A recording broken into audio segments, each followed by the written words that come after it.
She might have been packing her suitcase, I said to no one in particular. I found this rewind comforting, and so I retraced my own steps back in time and imagined what yesterday might have been like for her, grasping at the moments to which I was not privy, but which held her smiling, alive.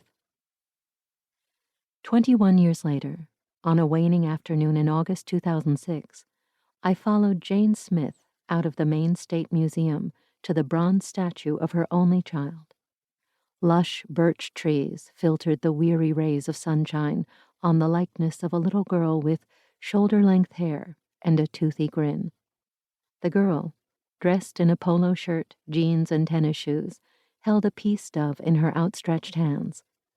A bear cub, a symbol of both Maine and Russia, sat at her feet. "I used to buy those polo shirts at Sears," Jane said. "You know, sometimes in the winter, I think that she might be cold out here." Technically, this is not my first attempt to record the remarkable story of Samantha Smith.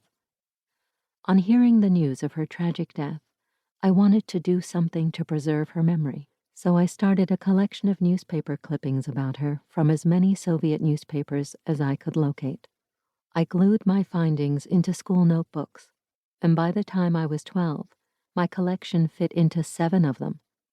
Then I got the brilliant idea of binding them into a book. I asked my mom whether she or any of her friends knew anything about bookbinding.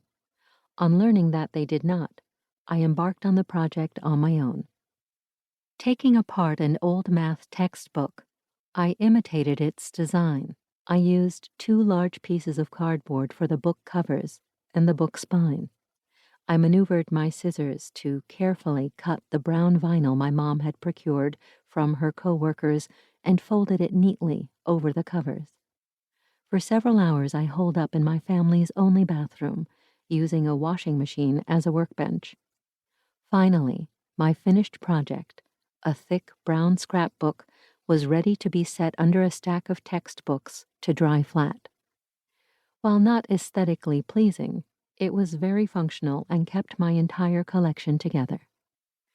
30-some years later, it still sits on my bookshelf. It was among the few items that I brought along in my suitcase when, in 1995, I moved to the United States after getting married. I looked through that scrapbook again with my mother when she came to visit me in 2003, and we talked about my late grandmother, Baba Valia, who had been a great fan of Samantha Smith. I was 7 when Baba Valia showed me the newspaper article with the letter Samantha had written to our Soviet leader, Yuri Andropov. She called her Samantka, since Russian doesn't have a TH sound. Baba Valia held the 10-year-old American in high esteem, reprimanding me with, "Samantka wouldn't do that," if I misbehaved.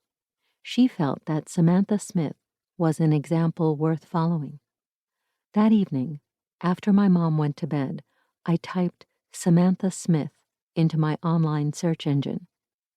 I was shocked to discover that a story that once had such wide news coverage on both sides of the ocean had no online presence. Except for a short mention on a U.S.-Russian sister city page of the Samantha Smith Foundation, started by Samantha's mother Jane after her daughter's death, there was nothing to be found about Samantha Smith. How could this be? How could she have been forgotten? Someone should make a website about her, I thought to myself. But I had no idea how to make a website. So instead, the next morning I wrote a letter. Very Samantha-like, I suppose. I used the contact info for the Samantha Smith Foundation and addressed the envelope to her mother, Jane Smith. I told her that her daughter was my childhood hero and thanked her for Samantha. A couple weeks later, a trip to the mailbox revealed an envelope with a return address that read, J. Smith. I stood staring at it for a while. An answer I never expected to receive made me feel strangely connected to my childhood. I opened the envelope as I walked down the hill to my house. "Your story is very interesting to me," Jane wrote, "and helpful. To know what Samantha's adventure meant to you."